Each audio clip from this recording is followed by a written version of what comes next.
They want benign indifference. They want us drunk. We could be pets. We could be food. But all we really are is livestock. I've got one that can see. We become slaves the moment we hand the keys to the definition of reality entirely over to someone else. As we teeter on the brink of complete societal, environmental, economic, and cultural breakdown, it seems as if the majority simply goes deeper into the trance, willfully ignoring that which moves all around them. Embracing every distraction imaginable, so many cling on to the greatest illusions, believing in wholesale lies and outright absurdities, and have actually convinced themselves that all is well, that everything is just fine, and that there is some kind of future within this system of imbalance, injustice, narcissism, and complete breakdown. A collective insanity grips humanity like an insatiable consciousness parasite, spreading and growing as the world falls dead and the masses embrace, even celebrate, abject ignorance. They cheer for their own enslavement and throw flowers at the oppressors. Tyranny and subjugation multiply in direct correlation to the collective ignorance a society operates within. Where ignorance abounds, freedom cannot exist. As Thomas Jefferson said it, if a nation expects to be ignorant and free in a state of civilization, it expects what never was and never will be. We have reached the point where if humanity does not collectively remove their heads from their asses, the jackboot will come stomping down upon the face of humanity without mercy. Now, this may sound like fear-mongering, but it's nothing of the sort. It is simply where we are, and the stubborn refusal to acknowledge the situation as it is will only bring more misery, suffering, and enslavement. Embracing ignorance over truth in any situation is always a recipe for destruction. I came across this quote by Ingrid Holtby that sums it up. She said, "Ignorance is not bliss. Ignorance is impotence. It is fear. It is cruelty. It is all the things that make for unhappiness." From my perspective, one thing that proves that statement is the unprecedented rise in the use of antipsychotic, psychotropic, and SSRI antidepressant drugs. These horrible poisons literally destroy the very humanity of those that willingly ingest such garbage by destroying the neurons in the frontal lobes of the brain that deal with emotion, and by interrupting the synapses in the brain. They permanently alter the physiology of the brain. The chemical lobotomy that ultimately results from the use of such drugs is turning out droves of smiling depressives, completely detached and dissociated from their own selves. We are emotional beings, so destroying the part of the brain that deals with emotion is to numb and kill such an important aspect of what makes us human. It is self-murder. The online forums are filled with endless testimonies of people who have spoken out and shared their stories about how these drugs have destroyed their lives. I've read several in which people claim that they cannot feel love in the same capacity anymore. There is an agenda here. It is a war on consciousness and a full-on assault against our very humanity. I've personally witnessed people transform from taking these poisons for a length of time. I've watched them become what I call empty vessels. In 1961, member of the Fabian Society, Aldous Huxley, foreshadowed what was approaching when he wrote, "There will be, in the next generation or so, a pharmacological method of making people love their servitude and producing dictatorship without tears, so to speak, producing a kind of painless concentration camp for entire societies, so that people will in fact have their liberties taken away from them, but will rather enjoy it, because they will be distracted from any desire to rebel by propaganda or brainwashing enhanced by pharmacological methods, and this seems to be the final revolution." Humanity is completely dissociated, that is to say, inwardly split and divided.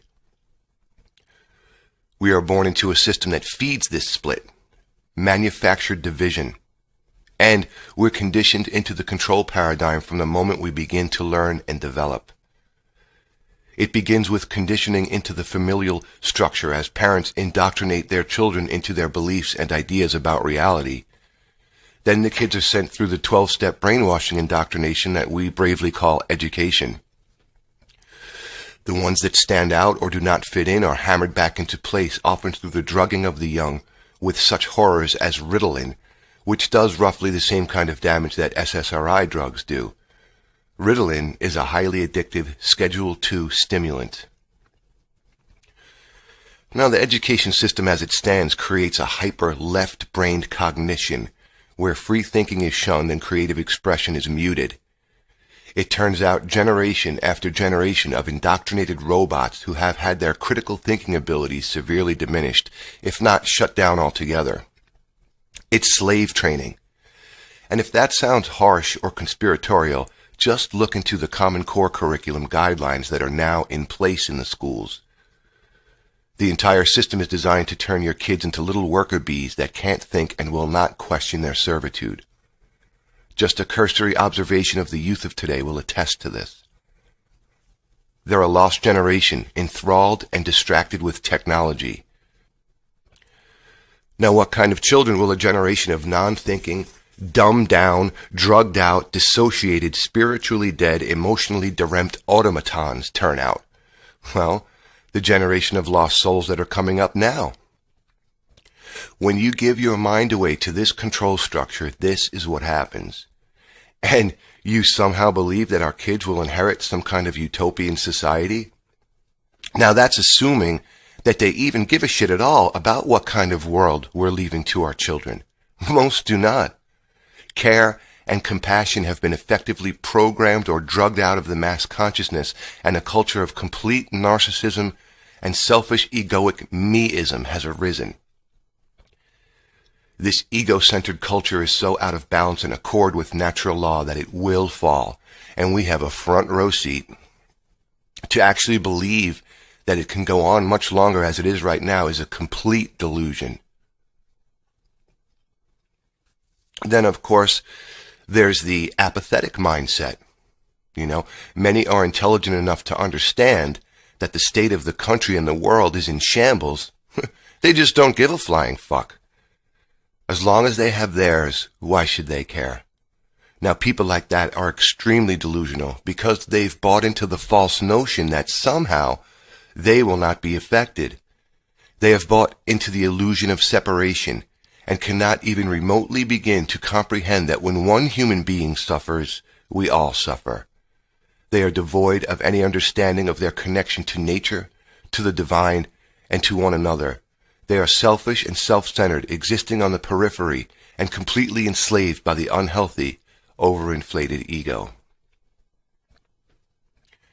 Now, a paradigm is a model or template.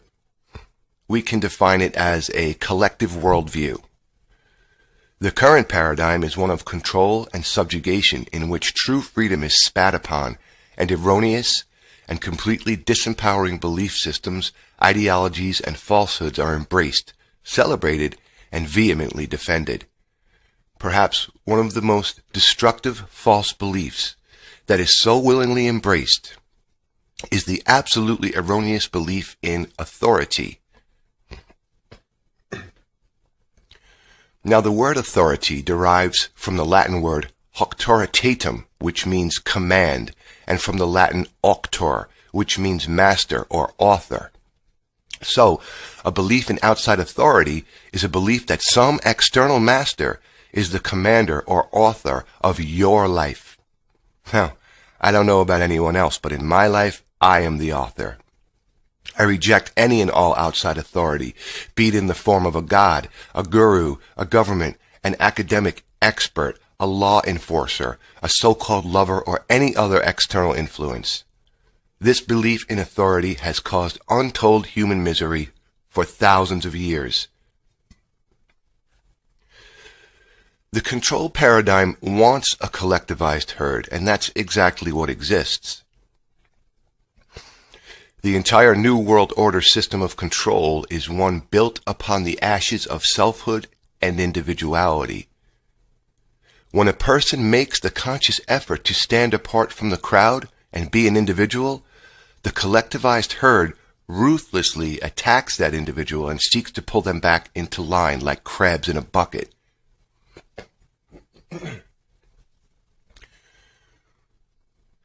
When an individual does not waver, they are outcasted, ridiculed, and scorned without mercy, simply for not conforming. As the author David Icke so rightly puts it, we police one another. And certainly, we've forgotten how to celebrate uniqueness, and instead, so many of us seek to fit into the crowd in one way or another. Now, this collectivized mentality will never lead to freedom because the two can never coexist. Walking alone on the road of selfhood is rejected because it is just far easier to go along to get along, to follow, to conform, and to not think.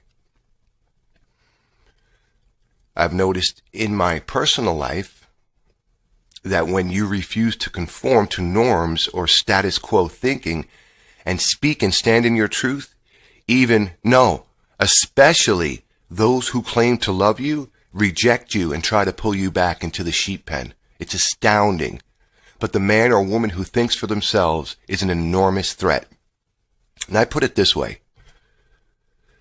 The greatest threat to the establishment today is the person who can think independently and maintains the ability to continuously scrutinize what they think they know.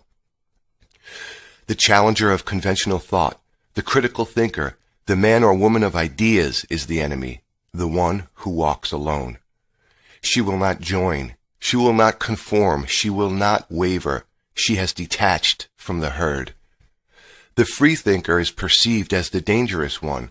His ideas are a danger to the system, to his peers, and to the rigid confines of ego-centered consciousness. He is a rebel in the truest sense.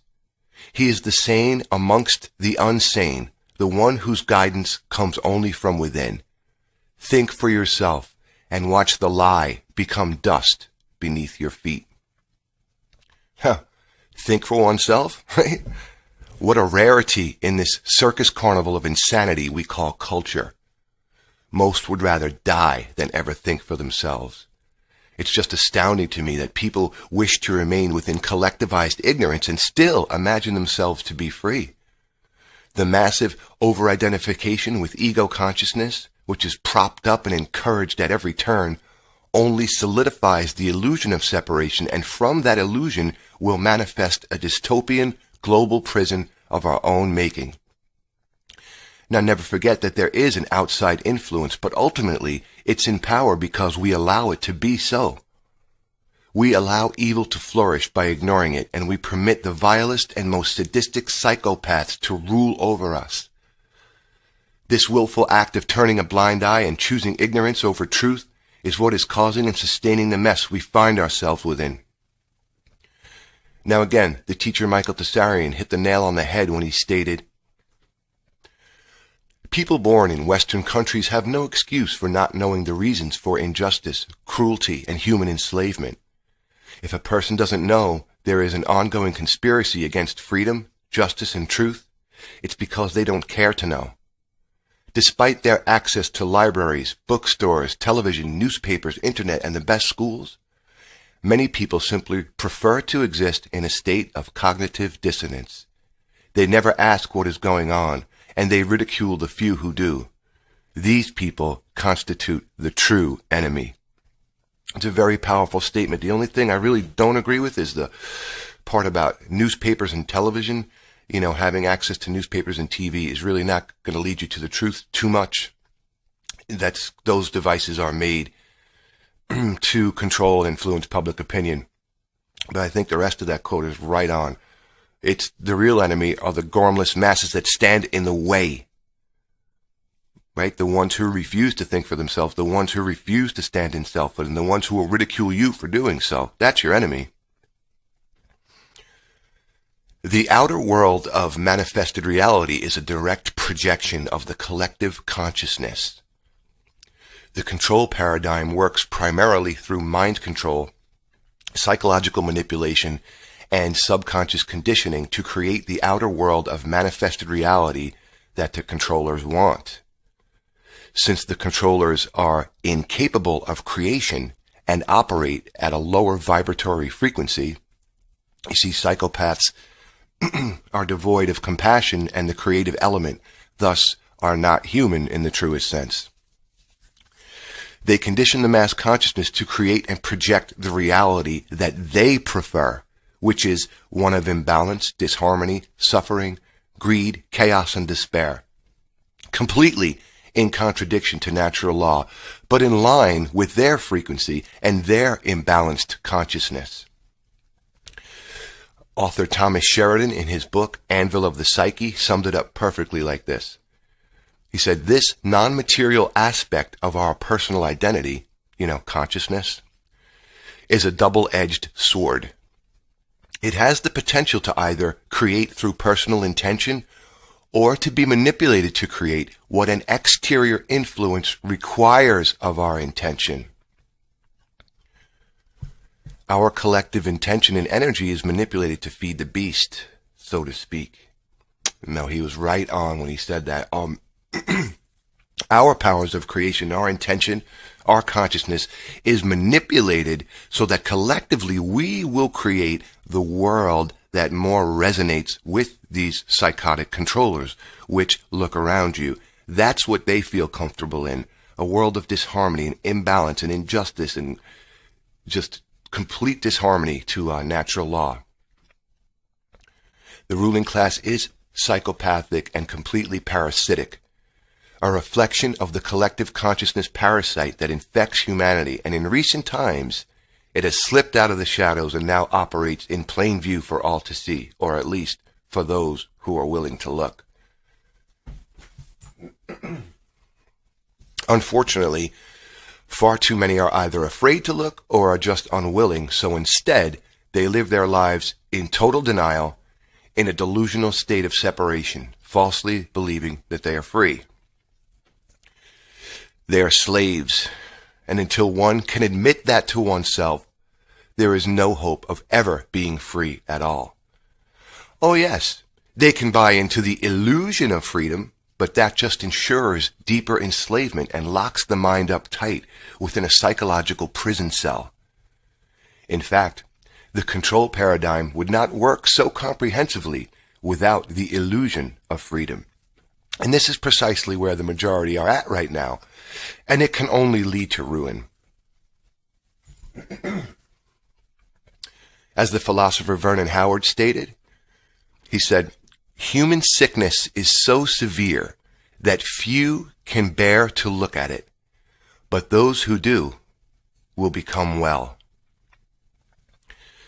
You have been lied to your entire life, and you are a slave. Now it's the truly intelligent person that realizes this. True intelligence is the understanding that you've been sold lie upon lie upon lie. Now how does the ego react to hearing that truth? Well, it kicks, it screams, and it fights with all of its strength to reject that painful reality. The ego has defense mechanisms and doesn't like it when its false delusions are challenged or scrutinized. But this is exactly what must be done on the individual level, and it's hard work, which is why so many would rather embrace slavery or die. Now I observe from a detached perspective, and I'm incredulous as how comprehensively mind-controlled the average person truly is. It's astounding. So few even seem to have the ability to conjure up an original thought, and so few have the courage to stand in their truth and live it, regardless of what other people think. Fear of ridicule is another major brick in the wall of psychological imprisonment, and so is the incessant need for approval from others. Now those who conform usually seem to insist that others conform also, and the brave few who refuse to conform are attacked without mercy by the gormless herd, and history has as well history as well as the present moment is replete with examples of this. All through history, anyone who's ever stood apart from the crowd or tried to warn us of the control paradigm, in centuries past were burned at the stake or tortured, in cruel, inhumane ways. Nowadays, That's still done, but they don't even have to. They could just assassinate your character through their mainstream media. And even in our own circle, like I said earlier, we police each other. That's exactly what happens. You stand apart, and even people close to you who claim to love you will try to pull you back in line. Now, eventually, a servant of truth is no longer affected by this, and I can tell you from personal experience, when you make the commitment to search for and serve the truth, you do not win many friends. In fact, you lose quite a few.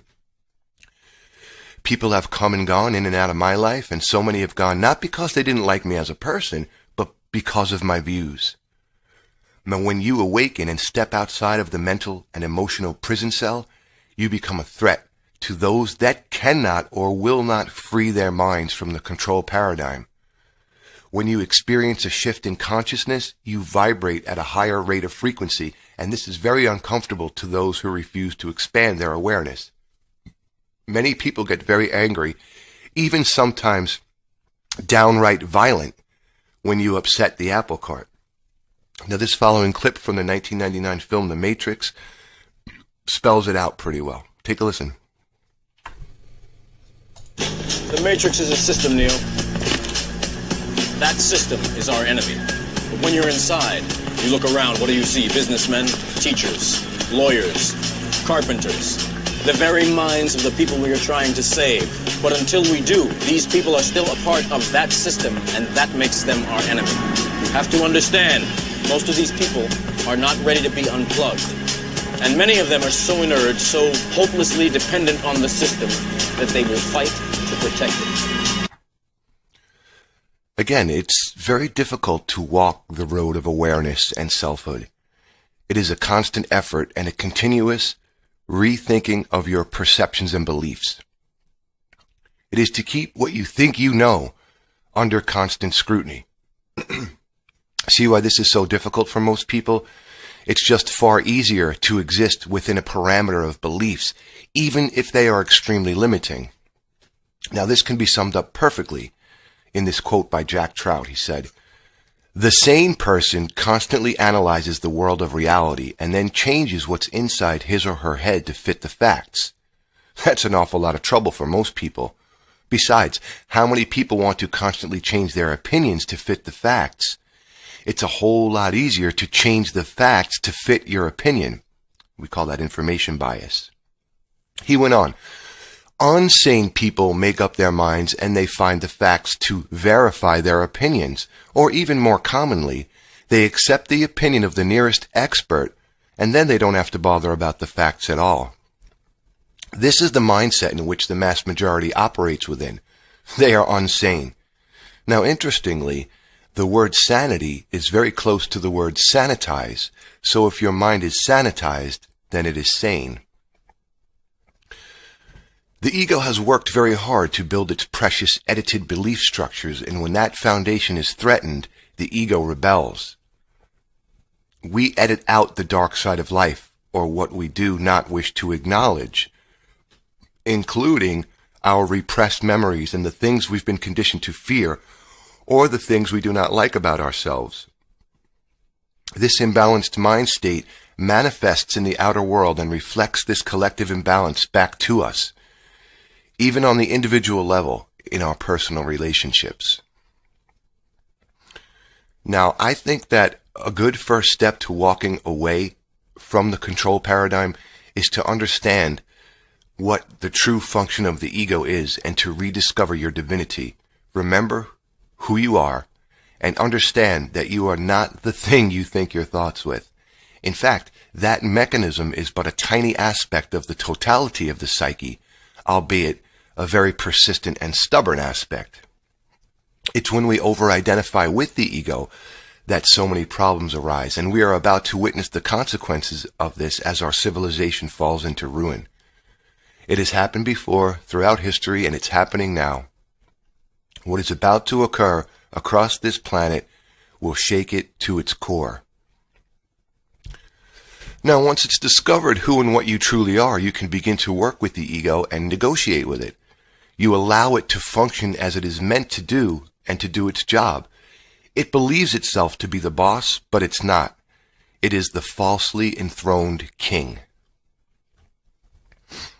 Now, stepping away from the control paradigm is to me a massive process of unlearning. It is the shedding of everything that is untrue in order to discover what is true. It's a process of negation and deconstruction.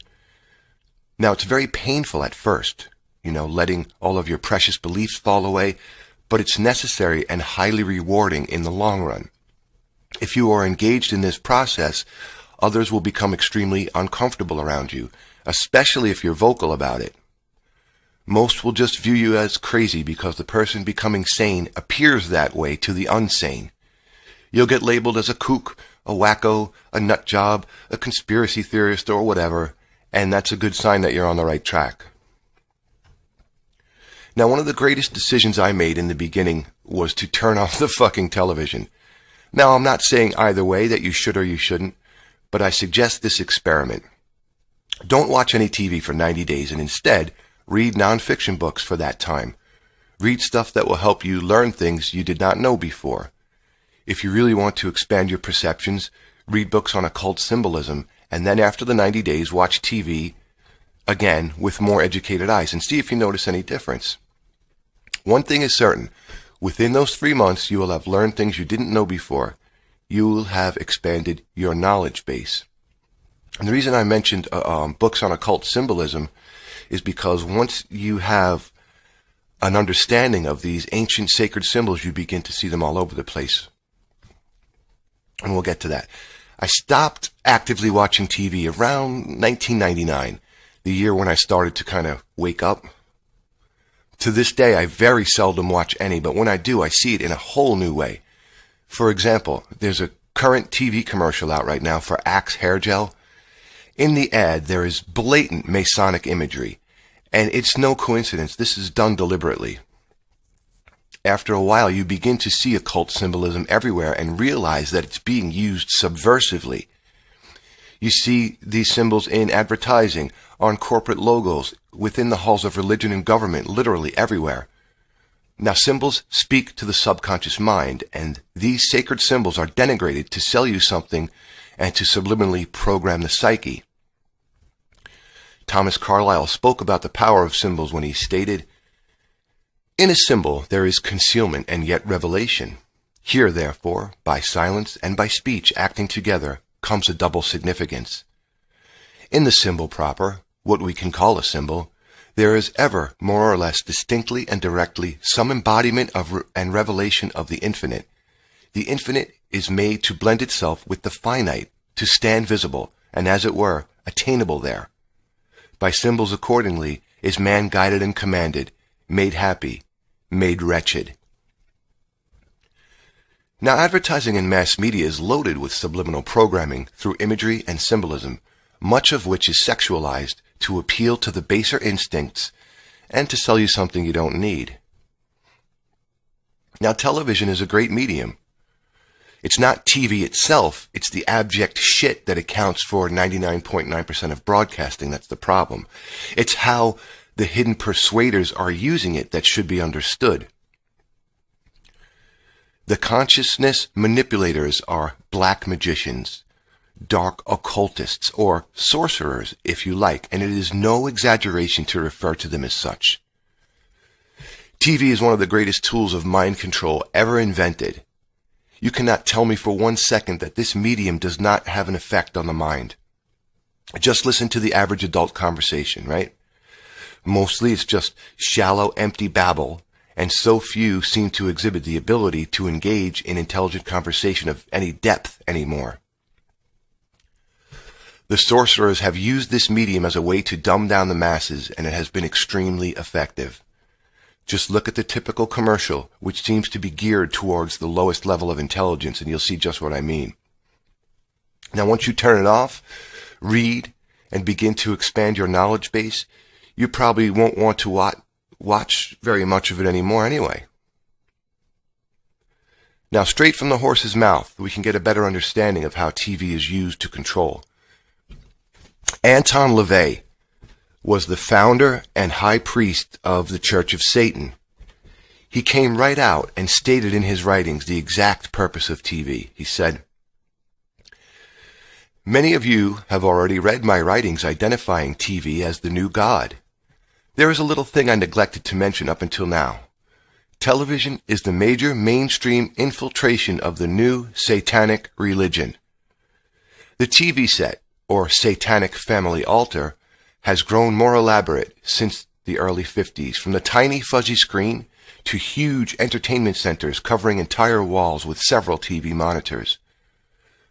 What started as an innocent respite from everyday life has become in itself a replacement for real life for millions, a major religion of the masses." I'm going to repeat that one thing he said in the middle there again, because it's absolutely, he was telling the truth. He said, television is the major mainstream infiltration of the new satanic religion. Absolutely.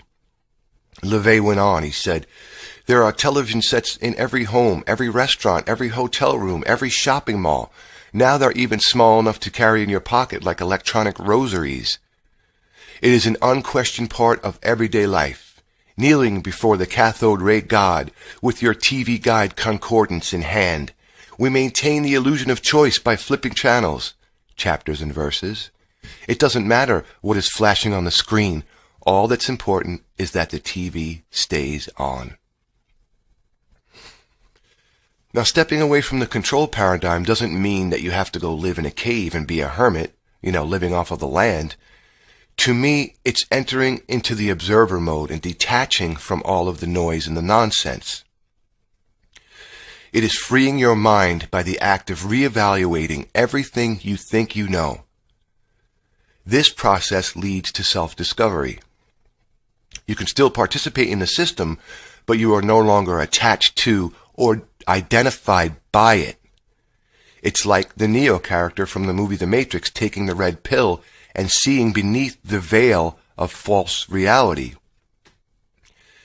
A manufactured counterfeit reality has been superimposed over the true reality, and the collective consciousness is manipulated to create and to sustain it. When you make the commitment to begin the journey, you will find that you are tested along the way. You will be ridiculed, rejected, scorned, even feared, because, as I've said, the awakening person is a threat. People tend to think that walking the spiritual path is all love and light, and that you shouldn't look at all that negative stuff, which is, of course, a pile of crap. Your resolve will be tested, and you will lose friends, but if someone doesn't want to be your friend because you are walking the road of selfhood, then they were probably never really your friend in the first place. And just to reiterate that point, many in the New Age movement, which has been completely co-opted and infiltrated by these occult sorcerers, the hidden persuaders, if you like, some of the teachings are just absolutely ridiculous. This whole thing, I've heard this a lot too over the years. Don't focus on the negative, just focus on the positive, love and light, la-da-da. That is an imbalanced way of thinking. Now, I'm not saying that you should be completely dwelling within the negative, because either way it's imbalanced. It's basically about balancing out the two and having that, balance between the both polarities. To be in the mindset of, love and light and don't look at the negative, that is imbalanced towards the light polarity. And conversely, to be completely stuck with all the negative, seeing no hope, offering no solutions, is to be completely stuck in the dark polarity. We kind of need to blend them both and come up with a balance between the two. If we're, to do this, it's my opinion and my advice. Detaching from the herd and stepping away from the control paradigm takes an enormous amount of courage. And discovering the truth about what's going on in the world is not going to make you feel all warm and fuzzy. First it's going to really piss you off. Eventually it will set you free. Anyone that says that it's going to make you feel all warm and fuzzy is either completely full of shit or they're trying to sell you something. Now, the German poet Bertolt Brecht put it this way. He said, truth is belligerent. Truth, by its very nature, is at war with the forces of falsehood and deceit. Very true. He was right. Now, eventually, secrets are revealed and the flow of information just comes to you. It becomes a journey of self-discovery. And most importantly, don't forget to laugh. Once you see things as they are, you can see the absurdity of it all and have a good laugh. Although the situation is dire, laughing in its face is far better than reacting in fear. You disempower the controlled paradigm by laughing in its face. The process of awakening will require a lot of reading. Sorry to break that to you. This is something else so few engage in, unless it's some stupid romance novel or other such nonsense, Some Oprah-approved bullshit that will do nothing in aiding in the expansion of consciousness. Because let's face it, reading is the basis of how we learn in this 5-sense reality. The fact that so few want to be bothered with it reflects in the collective herd and can be readily observed in the droves of misinformed people that makes up the mass majority. If you want to awaken, you're going to have to read a lot, and this means reading material that you may not think you will agree with.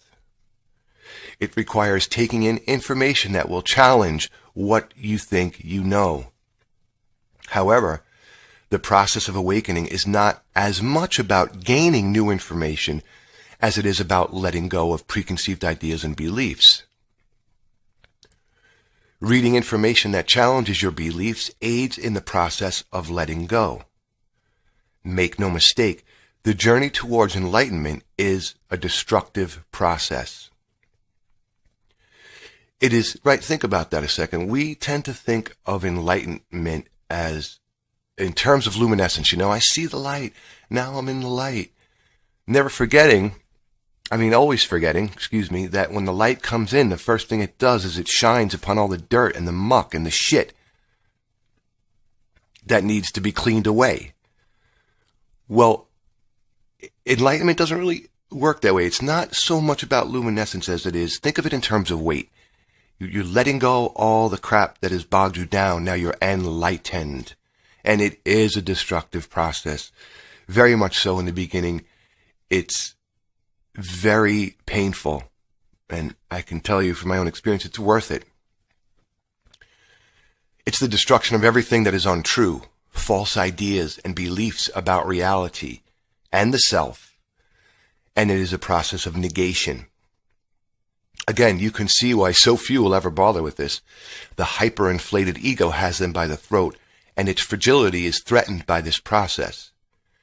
The ensnared ego does not realize that this process is actually freeing to the ego in the long run, nor does it even recognize that it is part of something much, much greater.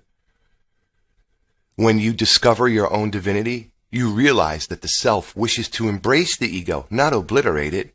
It's another New Age teaching. I've heard this a lot too. Kill the ego, get rid of the ego. No. We need it. It serves a very, very necessary function.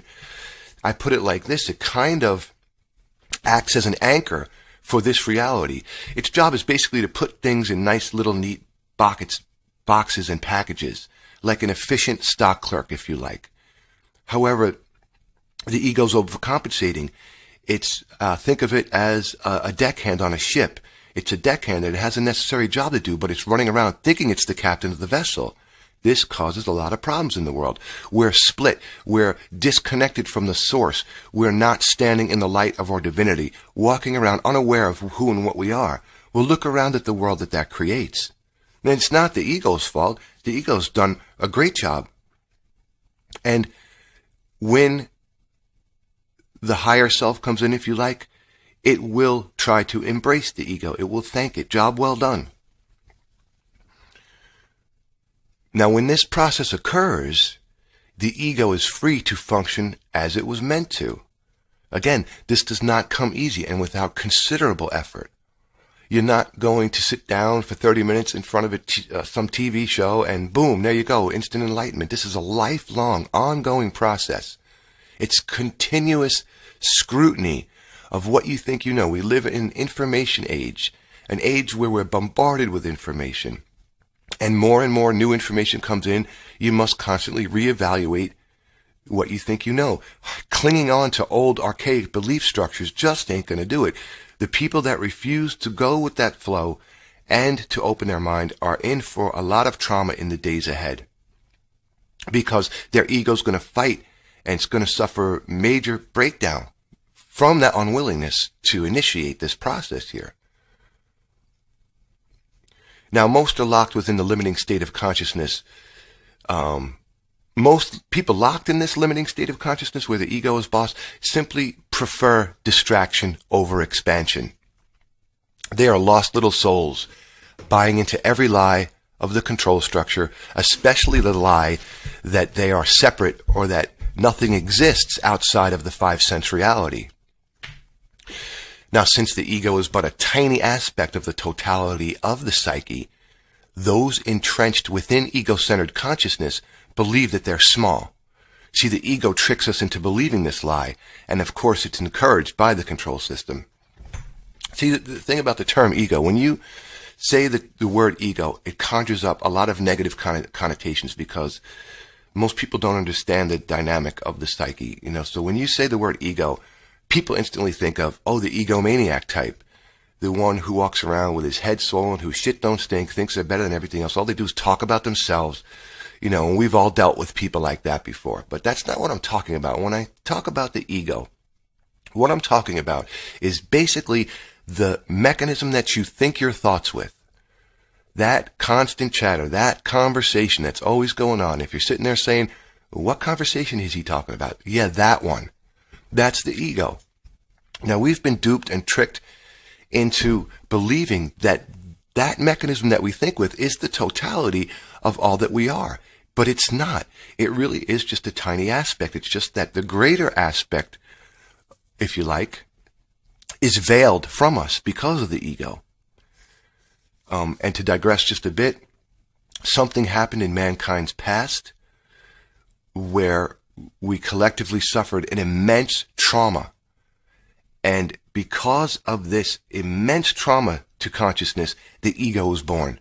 The ego stepped up to basically prevent consciousness from being completely obliterated forever. So it's done an enormous job. It's just that in historical terms, it's relatively new. So it's very infantile. It's like a little, child kicking and screaming. No, I don't wanna. But once you discover that it really is just a tiny aspect of the totality of what you are, it's just an amazing thing. The veil pulls away and you can just see the ego for what it really is and absolve it. This, again, it's a destructive process, but it does not come without rewards. In fact, the rewards are immeasurable. Then there's the hyper over-identification with the roles we play in life, right? So many identify the totality of who they are, right? With the jobs they perform or with the things they do. Now, this is identification with the mask of the persona. And in spiritual terms, it's completely meaningless. You are eternal and infinite consciousness having a human experience. You are not the roles you play, and you are not the thing you think your thoughts with. See, we have these two areas of identification, okay? Some people don't even ever get to identifying with the mechanism they think their thoughts with the ego because they're stuck in the realm of the persona. I'm a doctor, I'm a lawyer, I'm a teacher, I'm an artist, I'm a musician, I'm a father, I'm a mother, blah, blah, blah, blah, blah. Now, these are the roles that we play in life, but what happens is we over-identify with them. Then you're really lost.